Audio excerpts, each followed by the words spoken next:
Larry Johnson added 19.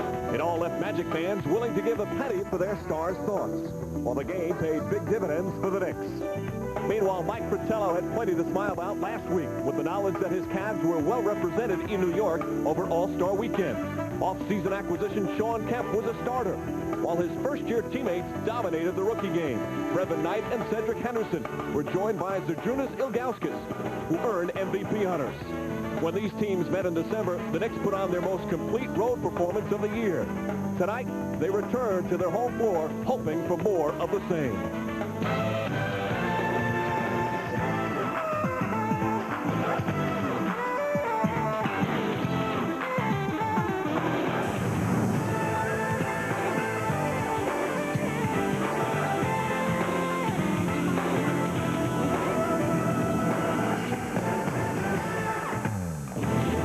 From Madison Square Garden, it's time for New York Knicks basketball. Tonight, the Knickerbockers host the Cleveland Cavaliers.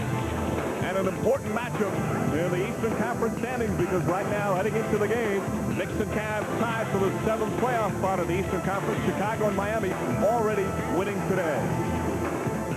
And good evening, everyone. Along with John Andres, I'm Mike Breen. Knicks will have a tough matchup tonight against the Cavs team, and they'll have to go without one of their captains. Charles Oakley, suspended by the NBA for another flagrant foul. The latest happened on Friday in Orlando against the Magic. Oakley swatting at Bo Outlaw, who went down hard. They charged it a flagrant 2 foul. That gives Oakley 6 points on the year regarding flagrant fouls, and that means an automatic 1-game suspension, plus a fine. Now, the next foul, a flagrant one by Oakley, is a 1-game suspension. Any after that, a 2-game suspension. So the Knicks now will need others to step up. Chris Mills goes into the starting lineup as a small forward. Larry Johnson, the power forward. But Mills, John, is really starting to find his niche with this team. Yes, Chris Mills, the ex-Cavalier, 4 years with the Cavs before he came to the Knicks. Came off the bench Friday night in Orlando, did a terrific job. He hurts people wherever he is on the court and gets the basketball. He can go down low at the big guys, get it done, or he can go out in the perimeter and get it done. And that's what he did off the bench, and was such an important part of the Knicks win on Friday night in Orlando, where he had 15 points, shot the ball very well, 4 rebounds as well. He's been shooting at 60% in the field over the last 4 games, so he comes in on a high. Now, the front court matchup is going to be very important tonight because the Cavs are getting good play there. Shawn Kemp is their leading scorer and rebounder, and then they got that other guy, the rookie, Zydrunas Ilgauskas, 7'3", and he's been a terror for some teams. Guys who are drafted 20th, you know, in the NBA first round usually do well, but it takes a while. This guy stepped right in and is killing people, and he's been on a tear lately, and at 7'3", he's going to be a major problem for the Knicks tonight. Look at these numbers for the season. Double-figure scoring, and his shooting is excellent. And over the last 8 games, he's been terrorizing people. Over it's about 20 points a game if you round it off, Mike, and 10 rebounds a game. He was the rookie star of the rookie game last week at All-Star Weekend, so he's comfortable here at the Garden, that's for sure. And the Knicks are going to have a big problem on their hands with him tonight if he plays like he has been lately. Second meeting of the season between the two. Cavs played last night. They played at home against Milwaukee and lost to the Bucks. Knicks, of course, haven't played since Friday night. We'll have the starting lineups and opening tip-off from the Garden when we return.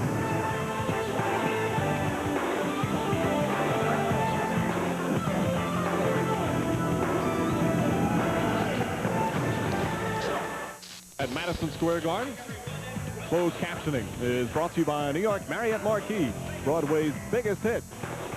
Right now, let's get our starting lineup from our public address announcer, Mike Olszewski. The head coach of the Cavaliers is Mike Fratello. The assistant coaches, Ron Rothstein, Sidney Lowe, and Mark Iavaroni. The athletic trainer is Gary Briggs. Now the Cavaliers starting lineup. At guard at 6'6" from Auburn, number 1, Wesley Person. At guard at 5'10" from Stanford, number 12, Brevin Knight. At forward at 6'10" from Concord High School, number 4, Shawn Kemp. At forward at 6'7" from Memphis, number 45, Cedric Henderson. And at center at 7'3" from Lithuania, number 11, Zydrunas Ilgauskas. Henry James is injured and will not play.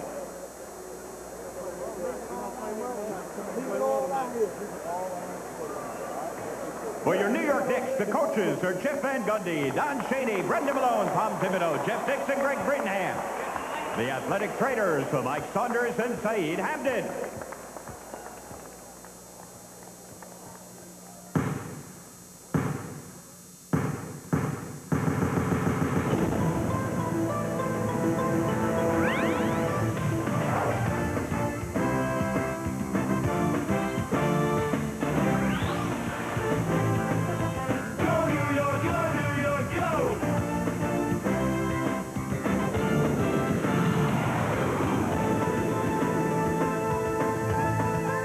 And now, please welcome your New York Knicks.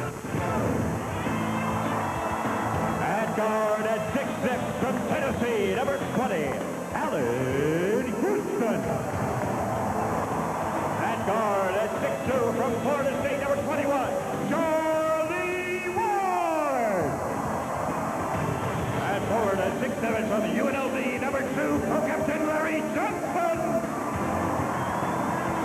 Forward at 6'7" from Arizona, number 42, Chris Mills. And at center at 6'11" from Yale, number 14, Chris Dudley.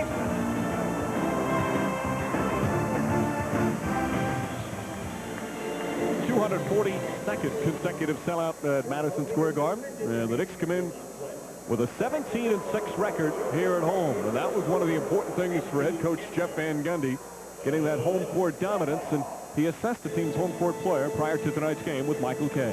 Well, we were 9-1 with Patrick, and I think we're 8-5 since him, so we've lost some tough, close games. I think all of our games pretty much are going to be the same. We're going to have to make plays down the stretch. I think if you're a good defensive and rebounding team, which we should be consistent home and road. The thing we're going to have to make sure about is that we get good looks and then we play smart basketball down the stretch because, again, I think a lot of our games are going to be close, tight to the finish type games. That certainly has been the case here at the Garden. It's been kind of one thriller after another. That's why Friday night was so weird, John, as you see the home and road record. He knows the team has to improve on the road. But it seems no matter where they go, the game's going to be close, with few exceptions like Friday night. One of the benefits of that, Mike, is the fans are enjoying the Knicks style of play these days. Every game, the point you make, is exciting, and Jeff makes that, although he would choose, I'm sure, not to. He'd prefer, I think, about 10-point wins to be about right for him every game. Yes. But the excitement is really wonderful. And there's a look at Dee Cantor, one of the new female officials in the NBA this year. He was a collegiate official for 13 years, women's college games, and has got a lot of basketball experience. She was out here warming up before the game doing wind sprints, and right before we did the open, she was doing complete splits on the floor. I'm sure the male officials are not going to appreciate that. She's a great athlete. It seemed every time you turned on a big women's game years ago, she was always officiating it. As we're underway, Cavs win the opening tip with Ilgauskas and Dudley. Ilgauskas almost towers over Dudley. Johnson will be guarding Sean Kemp, who misses his first attempt. Allan Houston the rebound. Houston's done a good job on the boards last couple of games, averaging 5.5 rebounds in the past 2 since the break. Goes strong to the goal, throws it behind Larry Johnson, and the Knicks with their first turnover. Knicks are dealing with serious size out there with Ilgauskas and Sean Kemp, who has been up and down this season, but he's always a major threat. Kemp was very quiet in the first game against the Knicks, only had 10 points, gets the feed to Ilgauskas, and cannot get the layup. Dudley, the rebound. Again, Cleveland played last night at Gund Arena. Larry Johnson and Kemp. Johnson with the jumper. Ilgauskas boxing out. Ends it off to Brevin Knight. Wesley Person and Allan Houston, also a good matchup. Number of very interesting matchups tonight. Person with the three. Mills the weak side rebound. No one scored yet in the first minute. Cavs have missed their first 3 shots. Charlie Ward spots up for a three-pointer. That's good. Charlie Ward from downtown for the first points of the game. Cavs reporting that difficult decision of trying to help out on Mills, who was penetrating, and Brevin Knight faded off Ward. Ward had a good long look at the basket, and that's Ilgauskas. How about that for 7-3? Nice soft jump shot. He has a beautiful touch on his jumper.